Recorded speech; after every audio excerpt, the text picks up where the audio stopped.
안녕하세요. 구독자 여러분. 와우와우 시네마 채널에 와주셔서 고맙습니다. AFI 미국 영화 연구소가 선정한 헐리우드의 전설. 위대한 남자 배우 16위는 오슨 웰스입니다. 오늘은 헐리우드 황금기에 활약했던 천재적인 감독이자 배우인 오슨 웰스의 생애와 영화적 업적에 대해 알아보겠습니다.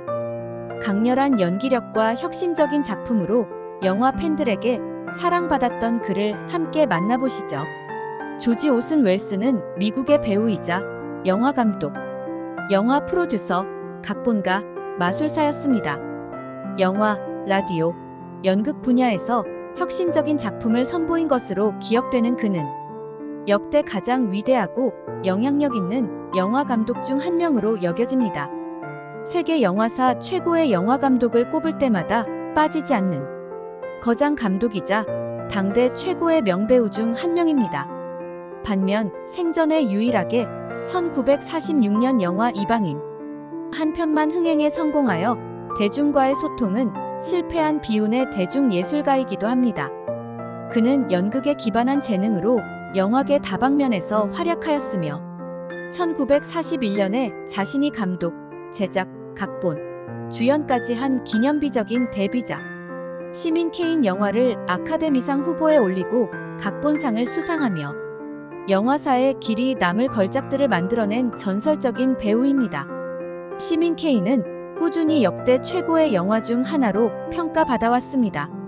천재 소리를 들을 만큼 뛰어났지만 되려 그 재능으로 인해 파란만장한 인생을 살게 된 어찌 보면 아이러니한 삶의 주인공이기도 합니다. 영국에서 배우로 출연한 1949년 제3의 사나이 영화와 1938년에 머큐리 극단을 이끌고 제작한 라디오 드라마 세계의 전쟁으로 유명합니다. 그는 12편의 장편 영화를 감독했는데 그 중에 가장 호평을 받은 작품으로는 1942년 위대한 엠버슨가, 1947년 상하이에서 온 여인, 1958년 악의 손길, 1962년 심판, 1966년 한밤의 차인벨, 1973년 사기꾼을 위하여 등이 있습니다. 오슨 웰스 감독의 독특한 연출 스타일은 계층적이고 비선형적인 내러티브 형식, 극적인 조명, 특이한 카메라 각도, 라디오에서 차용한 사운드 기술, 딥포커스 샷 및 롱테이크 촬영 기법을 특징으로 합니다. 오슨 웰스는 1915년 5월 6일 미국 위스콘신주 케노샤에서 아버지 리처드 헤드 웰스와 어머니 비어트리스 아이브스의 아들로 태어났습니다. 부유한 가정에도 불구하고 웰스는 어린 시절에 부모님이 헤어지고 1919년에 시카고로 이사하면서 어려움을 겪었습니다. 그는 이미 어린 시절부터 시를 쓰고 만화를 그리며 연극까지 하는 천재적인 재능을 선보였지만 인성에는 좀 문제가 있었습니다.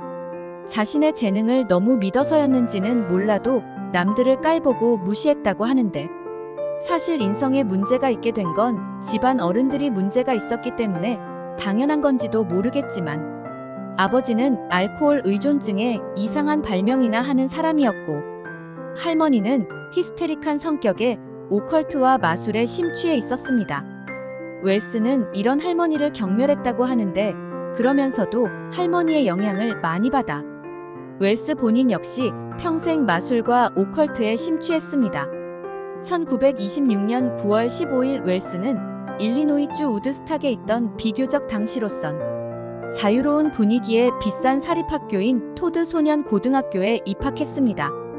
이 학교에서 웰스는 나중에 토드의 교장이 된 교사 로저 힐의 영향을 받았습니다. 교장은 웰스에게 그의 창의적 경험에 매우 귀중한 임시 교육, 환경을 제공했고 웰스가 관심 있는 주제에 집중할 수 있게 해주었습니다. 웰스는 그곳에서 처음으로 연극을 만들고 자신이 직접 배우로 출연하며 연극 실험과 작품을 공연하고 무대에 올렸습니다. 하지만 웰스는 같은 학생들로부터 집단 괴롭힘을 당했는데 여기에서 벗어나기 위해 자신을 괴롭히면 화장실로 도망쳐서 붉은 페인트를 뒤집어 쓴 채 나타나서 되레 자신을 괴롭히던 학생들을 식겁하게 만들었습니다. 게다가 웰스는 학교에서 온갖 기행으로 악명이 자자했다고 합니다. 그래도 교장이던 로저 힐은 웰스를 아들처럼 가르치고 지도했다고 합니다. 1931년 5월 웰스는 토드 스쿨을 졸업한 후에 하버드 컬리지에서 장학금을 받았고, 그의 멘토인 로저 힐 교장은 그가 아이어의 코넬 칼리지에 진학할 것을 권했으나 그 대신 웰스는 해외여행을 선택했습니다. 웰스는 16살의 나이에 아일랜드로 건너가 당나귀 마차를 끌고 그림을 그리며 여행을 했습니다. 그러던 중 더블린의 유명한 게이트 극장에서 애슐리 듀크스의 역사 소설을 각색한 유투지스 작품에 비르텐베르크의 공작 칼 알렉산더 역으로 출연하며 공식적인 연극 배우로 데뷔했습니다.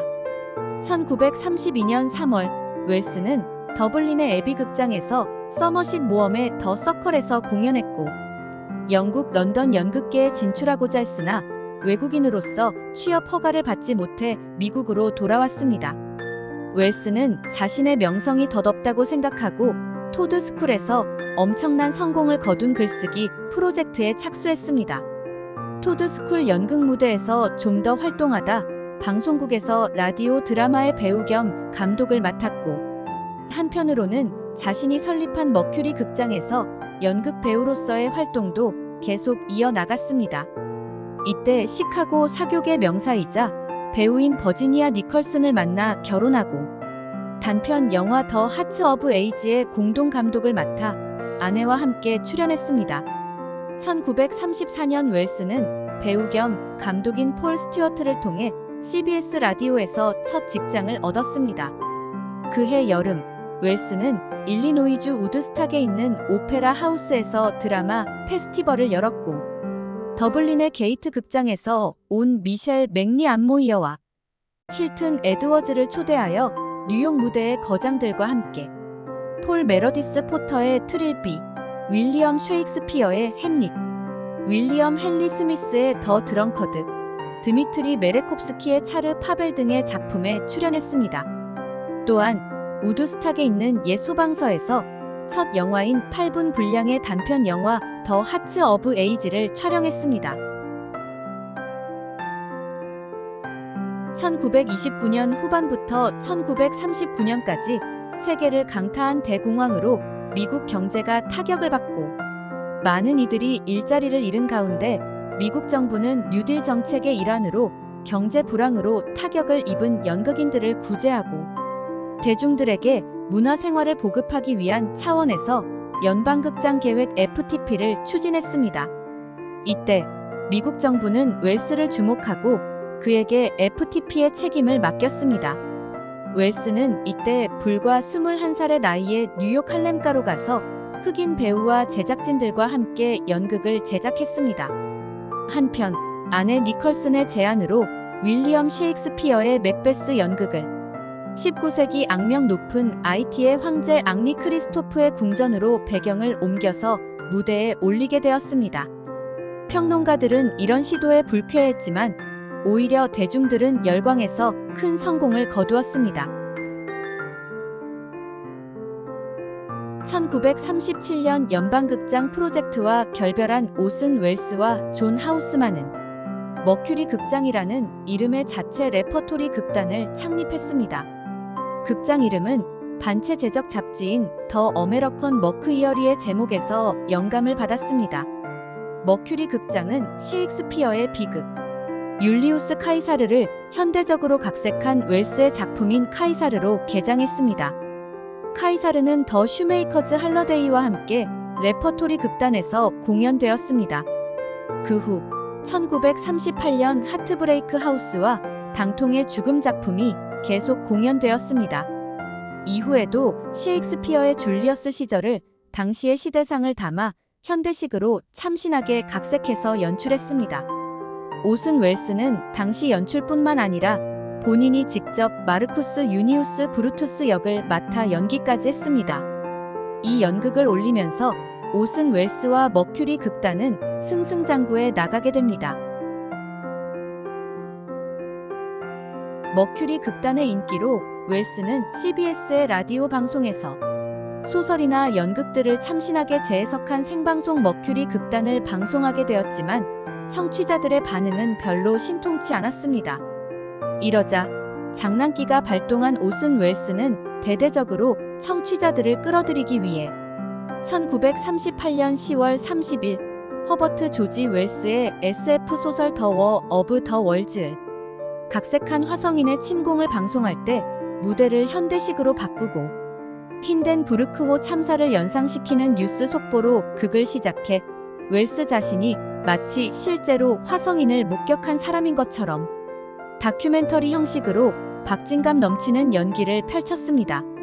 웰스의 연기가 너무 실감난 나머지 라디오를 듣던 사람들은 진짜 화성인들이 쳐들어온 것으로 착각을 해서 거리로 뛰쳐나가거나 공포에 떠는 등 패닉 사태가 벌어졌다고 합니다. 방송이 끝난 뒤 고소를 당하고 대국민 사과까지 했지만 그 덕분에 미국 전역에 자신의 이름을 알리게 되었고 그 전까지 스폰서도 없던 방송에 캠벨 수프 회사가 광고를 내보낼 정도로 인기 높은 방송이 되었습니다. 이후 웰스의 방송은 1940년까지 인기 라디오 프로그램으로 명성을 날렸습니다. 웰스의 명성이 커지면서 헐리우드도 그를 주목하게 되어 당시 대기업 영화사 RKO 픽처즈에서 웰스를 채용해 영화를 제작하게 되었습니다. 오슨 웰스는 RKO 픽처즈 영화사와의 만남에서 헐리우드는 아이가 가지고 싶은 최고의 장난감이라는 명언을 남기기도 했습니다.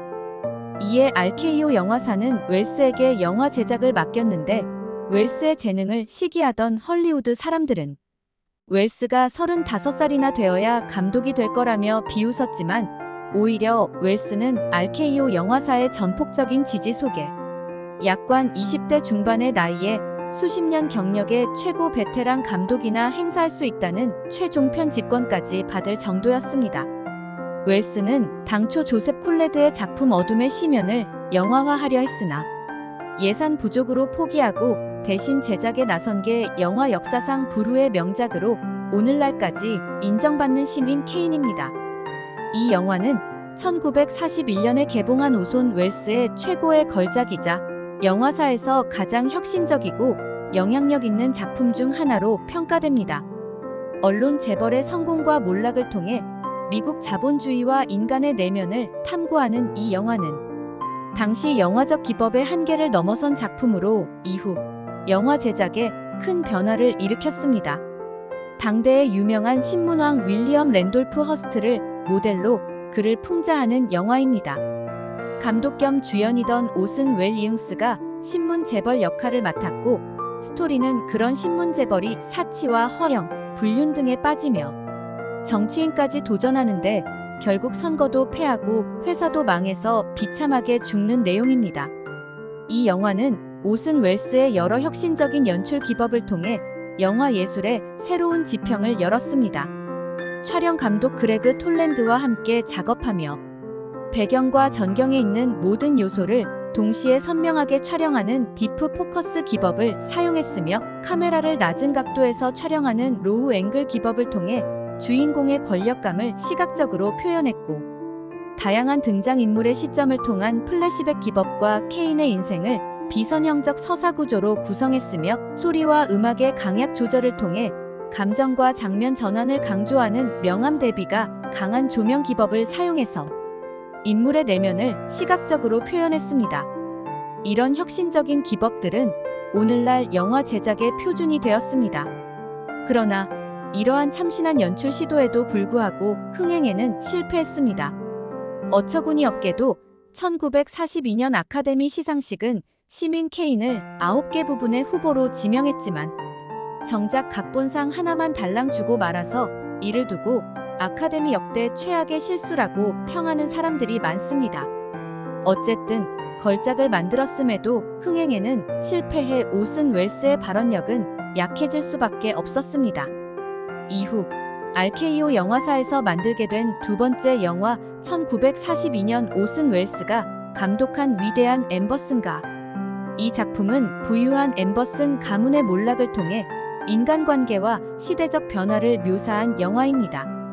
부와 권력을 자랑하던 엠버슨 가문의 몰락과 그 가족 구성원들의 심리적 변화를 그리며 특히 산업화가 인간성과 전통을 어떻게 변화시키는지에 대해서 깊이 있는 성찰을 담고 있습니다. 위대한 엠버슨 가는 웰스의 독창적인 연출 스타일을 엿볼 수 있는 작품입니다. 그는 깊은 포커스 촬영 기법을 활용하여 여러 인물이 동시에 다른 공간에서 서로의 상황을 인지하거나 간접적으로 소통하는 장면을 연출했습니다. 이는 이야기의 감정선을 더욱 강렬하게 드러내며 각 인물 간의 복잡한 심리를 표현하는 데 큰 역할을 했습니다. 또한 웰스는 어둠과 빛의 대비를 통해 인물의 내면 갈등과 몰락을 시각적으로도 보여주려 했습니다. 이후 웰스는 존재감 있는 괴상한 배우로 자리 잡았지만 자신의 영화 기획들이 번번이 퇴짜를 맞는 등 역경을 맞자 당시 새롭게 등장하던 텔레비전에서 활로를 뚫으려 했습니다. 에리히 폰 슈트로하임처럼 세기에 한 번 나올까 말까 한 천재적인 재능을 가지고 있으면서도 헐리우드에서는 수십 년간 바닥을 긴 감독의 길을 가게 된 것입니다. 웰스는 영화 제작비를 벌기 위해서 다른 영화의 배우로 출연하거나 각본을 쓰는 등의 일도 마다하지 않았습니다. 오슨 웰스가 배우로 출연한 작품 중에는 1943년에 개봉한 제인 에어, 로버트 스티븐슨이 감독을 맡았으며 웰스는 미스터 로체스터 역을 맡아 강렬한 카리스마로 캐릭터를 훌륭히 연기했습니다. 이 영화의 주제는 사랑, 자아 존중, 그리고 자유를 추구하는 이야기로 고난 속에서도 자신의 가치를 지키며 사랑과 구원을 통해 성장하는 인간의 모습을 그립니다. 원작 소설의 주요 사건들을 압축해 강렬한 메시지와 어두운 분위기를 강조한 작품으로 평가받습니다. 1949년에 개봉한 캐롤 리드 감독의 작품 영국의 필름 느아르 미스테리 스릴러 영화 제2차 세계대전 이후의 비엔나를 배경으로 미스터리와 음모가 가득한 서사를 통해 인간 본성과 도덕적 선택에 대해 탐구하는 작품입니다. 이 영화에서 웰스는 해리 라임이라는 매력적이면서도 도덕적으로 타락한 인물을 강렬하고 카리스마 넘치는 연기를 선보이며 설득력 있게 그려냅니다. 오슨 웰스의 연기와 더불어 이 영화는 고전 명작으로 널리 인정받고 있습니다. 1960년 프랑스에서 개봉한 아우스트리츠의 영웅 작품 보나파르트의 생애 중 한 장면을 다룬 영화로 유럽 역사에 미친 영향과 그의 전략적 재능과 야망을 주제를 다뤘는데 아벨 강스가 감독했으며 웰스는 역사적 인물인 타레랑 공장 역으로 정치적 술수를 펼치는 캐릭터를 훌륭히 연기했습니다. 그리고 1961년에 개봉한 이탈리아, 미국 합작 역사 모험 영화 타타르에 출연했는데 이 작품은 고대 유럽을 배경으로 바이킹과 타타르족 간의 갈등을 그린 서사 영화로 감독은 리처드 소프입니다. 웰스는 타타르족의 지도자인 부르다크 악역을 맡아 몽골 칸으로 등장해서 압도적인 존재감, 과장된 동작과 연설을 통해 폭력성과 권력욕을 강조하면서 바이킹인 빅터 머추어와 함께 멋진 연기 대결도 펼치며 극적인 분위기를 강화했습니다. 1962년 심판은 프란츠 카프카의 동명 소설을 원작으로 한 작품이며 오슨 웰스의 대표적인 고전적 작품 중 하나로 카프카의 고유한 분위기와 인간 존재에 대한 불안을 잘 전달하고 있습니다. 오슨 웰스는 이 영화에서 주요 역할을 맡지 않았지만 영화의 서사와 분위기를 형성하는 데 중요한 인물로 등장합니다.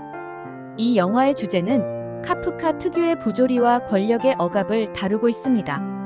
영화는 인간의 삶이 법적, 사회적 제도에 의해 어떻게 제약되고 고립되는지를 탐구합니다.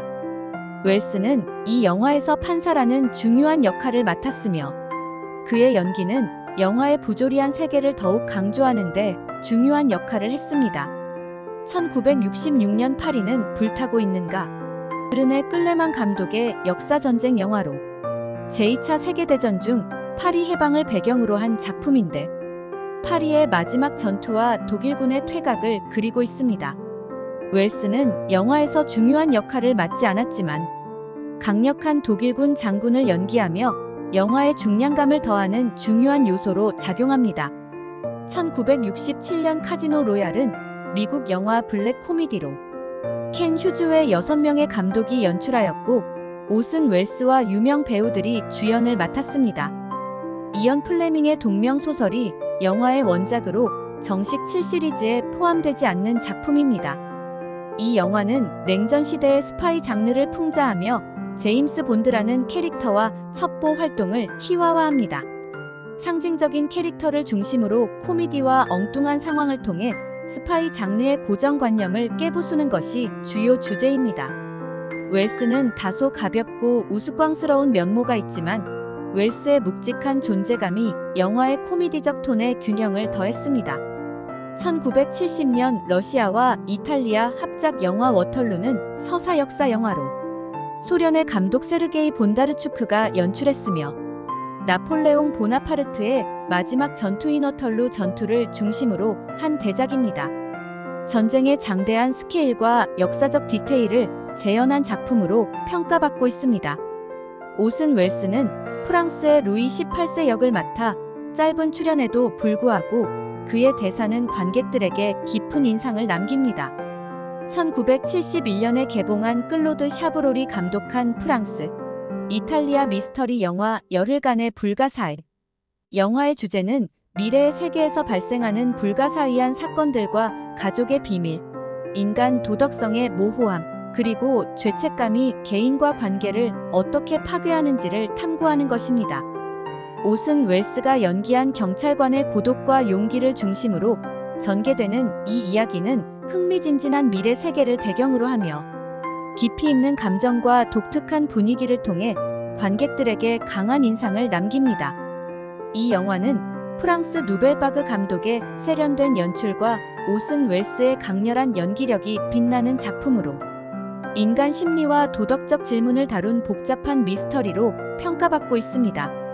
1972년 로버트 루이스 스티븐슨의 동명 소설을 원작으로 한 모험 영화 보물섬은 안드레아 비안키 감독이 연출을 맡았고 오슨 웰스는 해적 선장 롱존 실버 역으로 등장합니다.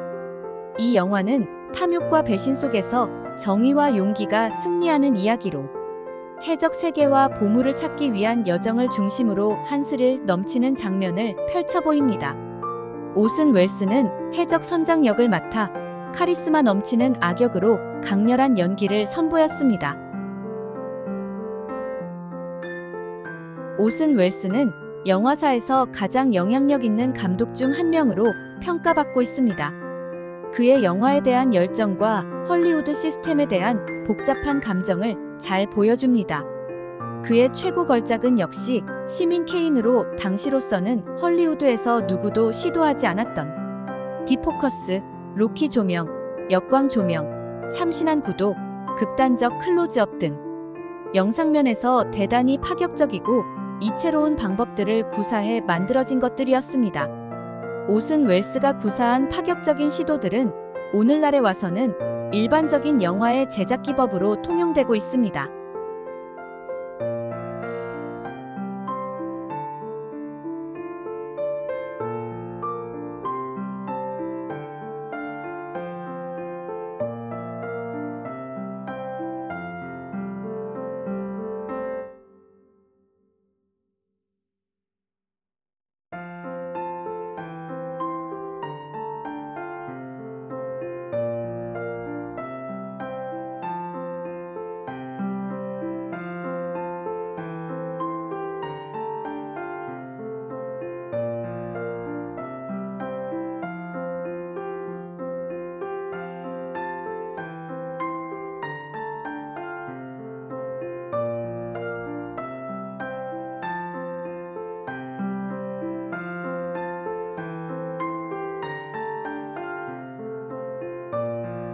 시청하신 영상이 마음에 드셨다면 구독, 좋아요, 알림 버튼을 눌러주시고 좋은 댓글도 남겨두세요. 시청해주셔서 감사합니다.